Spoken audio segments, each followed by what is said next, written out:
Texas, May 19, 1836. Fort Parker. A 17-year-old girl watches her father-in-law struck down by a war club. Her mother-in-law stabbed her and left her bleeding in the dirt. Before she can scream, warriors seize her and throw her onto a horse. She is 6 months pregnant. Her name is Rachel Plummer. And for the next 21 months, she will experience things so terrible that even in her own published memoir years later, in the safety of her father's home, she still refuses to describe them fully. She wrote only this: "To undertake to narrate their treatment would only add to my present distress. For it is with feelings of the deepest mortification that I think of it, much less speak or write of it." Rachel Plummer was one of thousands. During the 1800s, native tribes across the American Southwest captured hundreds of women from frontier settlements.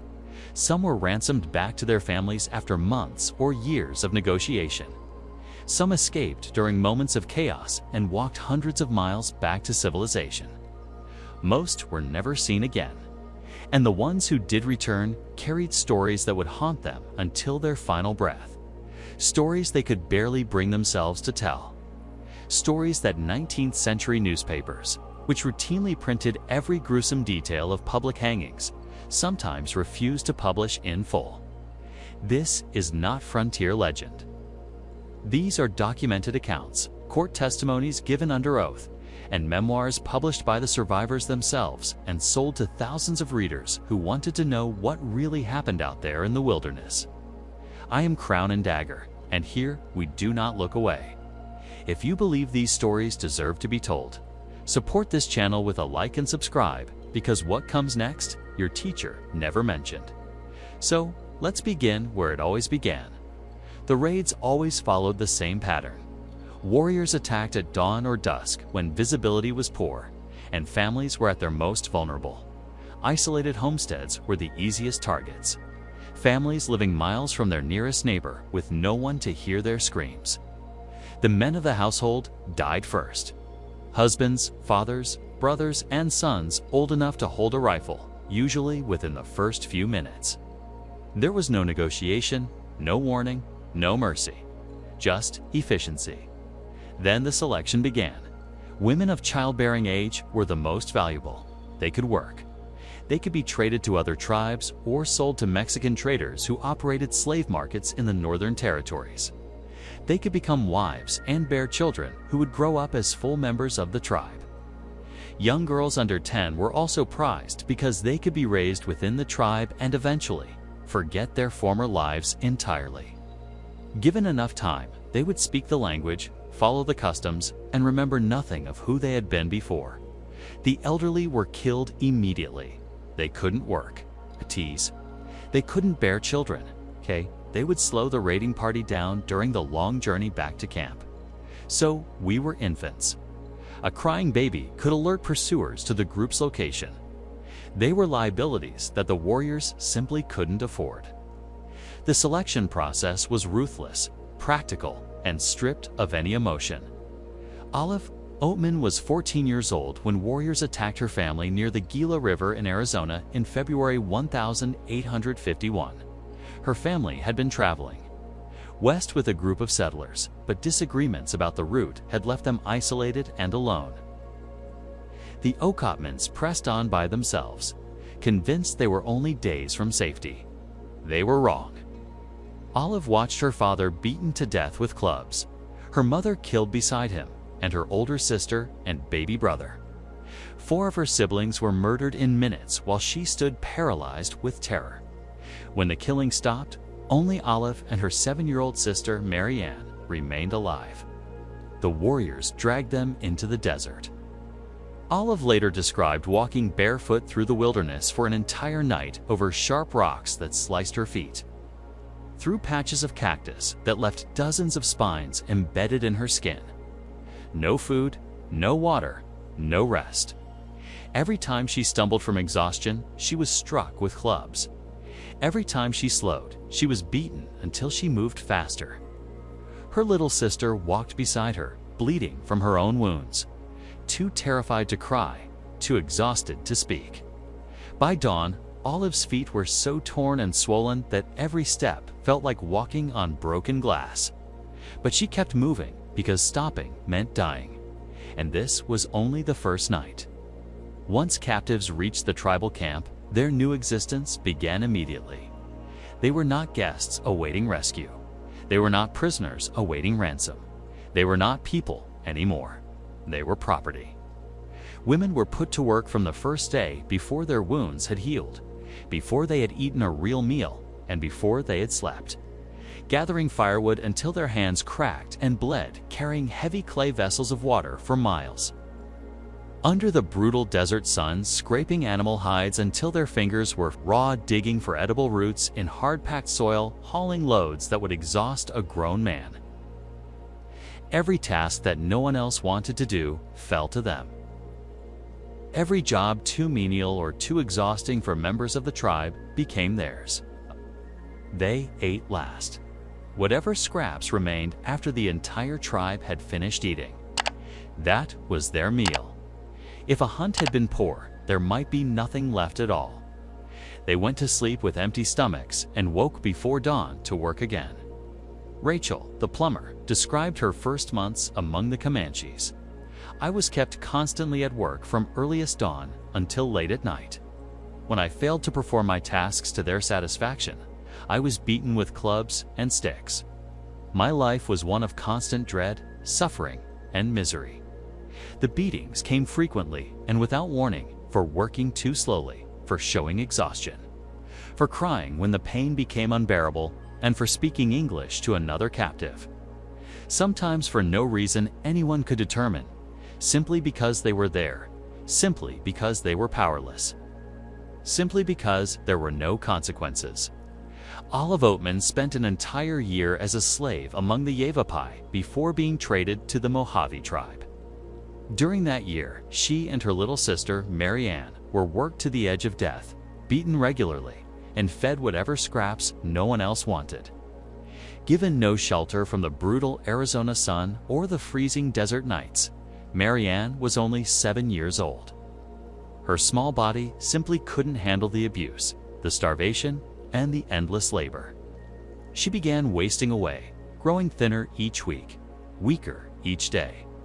Olive watched her little sister dying by inches, watched the light fade from her eyes, and watched her become a shadow of the laughing child she had been.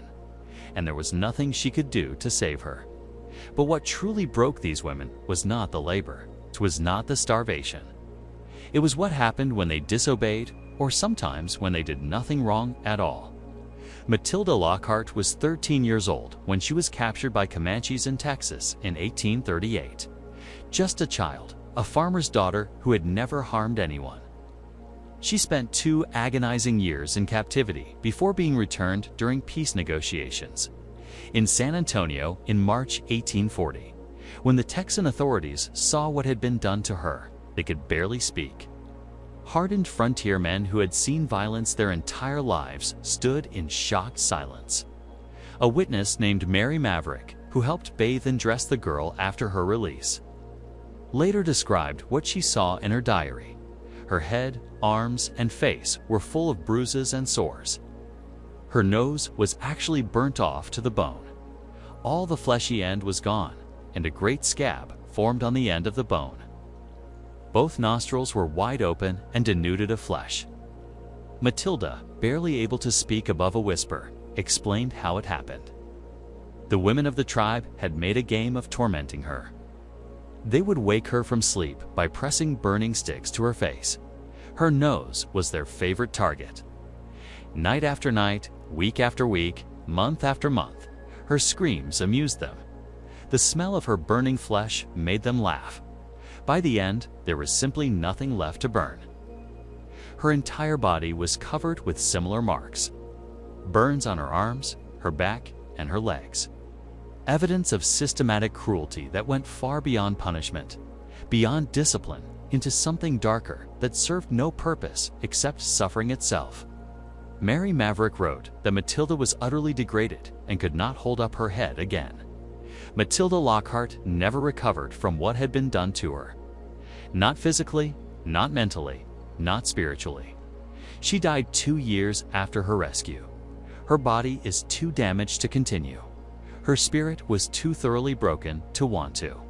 She was 15 years old when she died. Fire was a tool the tribes understood well. Sometimes captives were staked to the ground and burned slowly. The fires were kept deliberately small so the suffering would last for hours. This was usually reserved for male prisoners or for sending messages to enemies.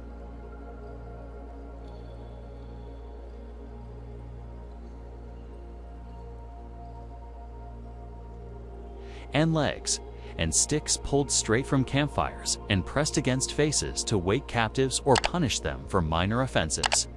The smell of burning flesh became familiar, expected, and routine. But the most horrifying use of fire came as collective punishment as revenge after the Council House fight in San Antonio in March 1840, where Texan authorities killed several Comanche chiefs during what was supposed to be a peace negotiation. The tribe retaliated against the captives they still held. 13 prisoners were staked to the ground. Fires were built around them. Small fires, careful fires, designed to cause maximum suffering over maximum time. The process took hours. Matilda Lockhart's younger sister was among them. She was 6 years old when another Comanche band arrived weeks later to negotiate for different captives. They brought a survivor who described everything that had happened, every detail, every scream. The message was unmistakable. Cross us, and everyone you love will suffer in ways you cannot imagine. Think about this for a moment.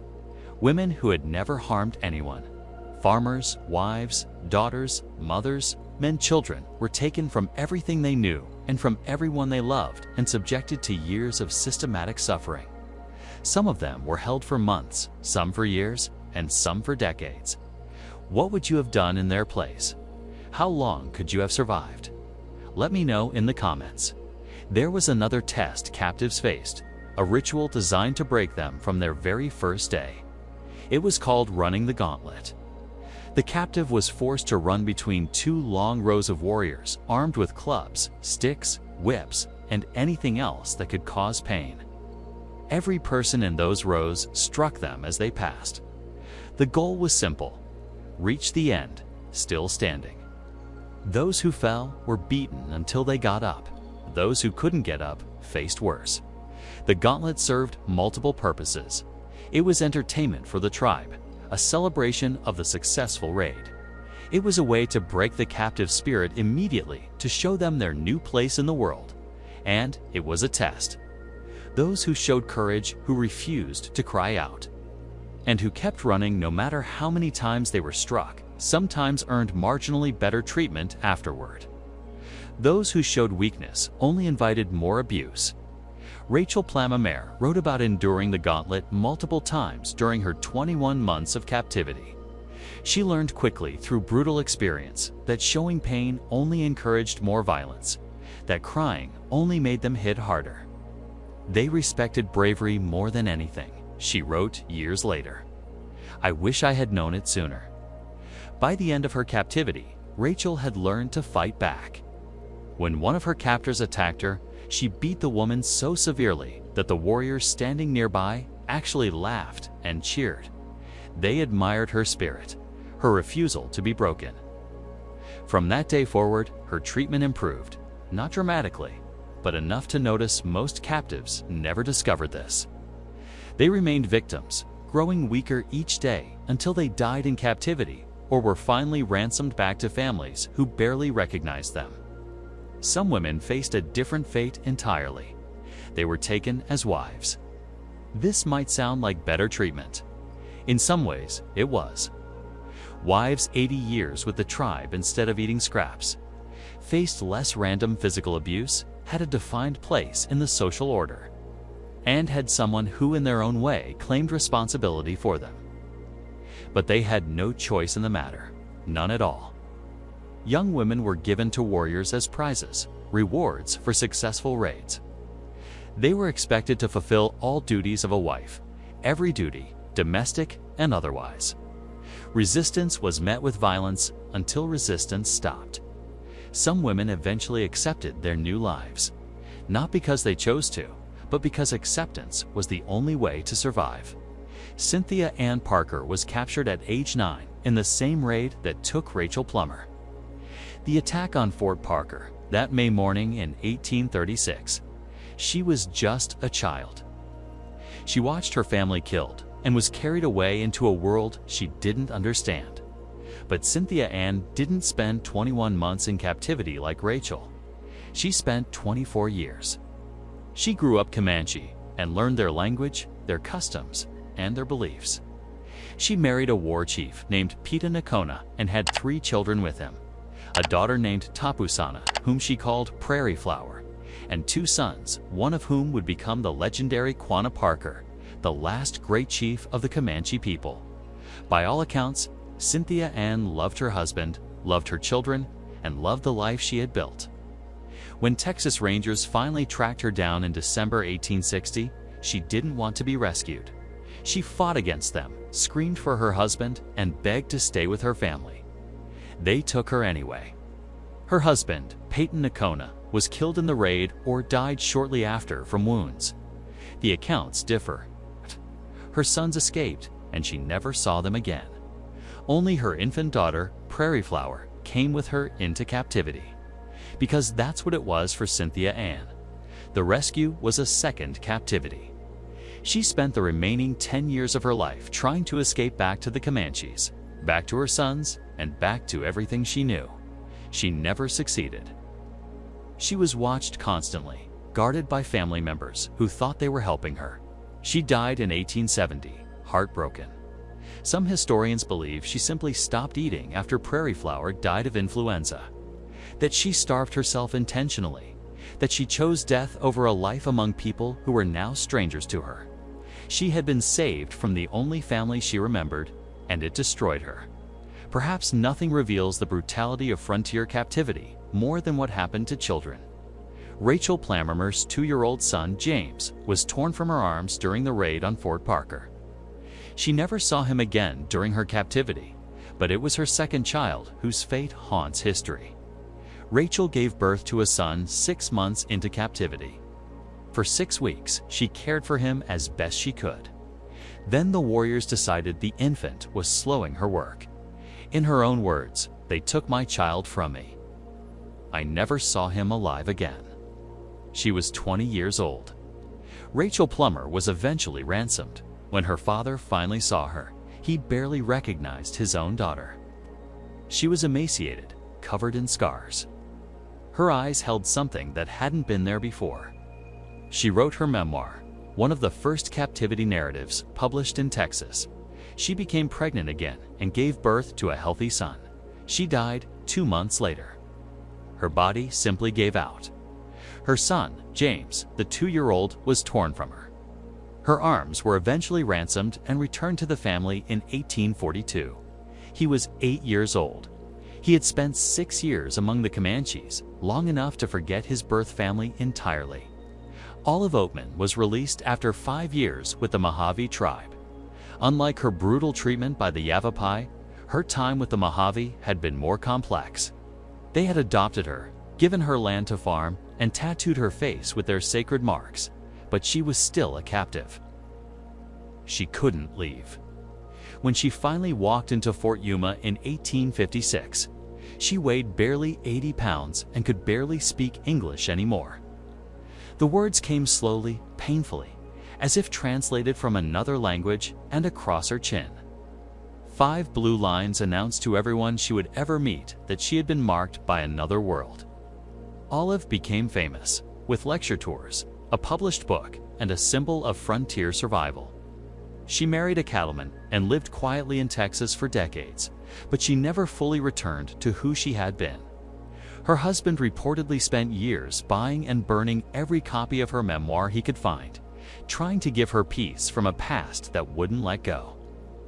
She kept a jar of Mojave mesquite seeds on her shelf until the day she died, a small reminder of a life she could never fully leave behind. By the 1870s, historians estimate that at least 30% of Comanche, Kiowa, and Apache populations had captive ancestry. The line between settler and native was far blurrier than 19th century Americans wanted to believe. Far more complicated than the simple stories of civilization versus savagery that newspapers loved to print. Some captives became fully assimilated. They learned the language fluently, adopted every custom, married warriors, and bore children who grew up as full members of the tribe with no memory of any other life. When rescue parties finally found them, when family members traveled hundreds of miles to bring them home, they refused to leave. They had become someone else, and that someone else didn't want to go back. Others endured years of horror and emerged as shells of who they had once been. Walking wounded who could never fully heal. Who flinched at sudden movements, who woke screaming from nightmares decades after their rescue. Who could never explain to their families what had really happened because the words simply didn't exist. And thousands simply disappeared, taken in raids and never seen again. No memoirs to tell their stories, no testimonies to preserve their suffering, no graves for their families to visit, just names on old documents, entries in faded ledgers, and families who spent the rest of their lives wondering, hoping, and praying for news that never came. The frontier was not a place of heroes and villains. It was not the romantic adventure that dime novels portrayed. It was a place of survival. Brutal, bloody, uncompromising survival where everyone on every side committed acts that would haunt the land for generations. Women who survived captivity carried their experiences forever in their scars, in their silences, and in the things they couldn't bring themselves to write, even in their own memoirs. Even years later, even in the safety of home. Rachel Plummer wrote that some things were too terrible to describe, that some memories were too painful to put into words. Matilda Lockhart's destroyed face spoke louder than any words ever could. Olive Oatman's blue tattoo announced her history to everyone she met for the rest of her life. A permanent mark, a permanent reminder, a permanent story written on her skin. They survived what shouldn't be survivable. They endured what shouldn't be endurable. They lived when so many others died. And they left behind testimonies that force us to remember what the American frontier really was. Not an adventure, not a story of triumph, but a nightmare that lasted for generations. History calls these women victims, and they were every single one of them. But they were also something more. They were survivors. They were witnesses. They were the ones who came back to tell us what happened in places where no one else could see, in places the rest of America preferred to forget. Their stories matter. Their suffering matters. Their courage matters. Because if we forget them, we forget the truth about who we were and who we are. If you want more history that others refuse to tell you, subscribe to Crown and Dagger. We don't look.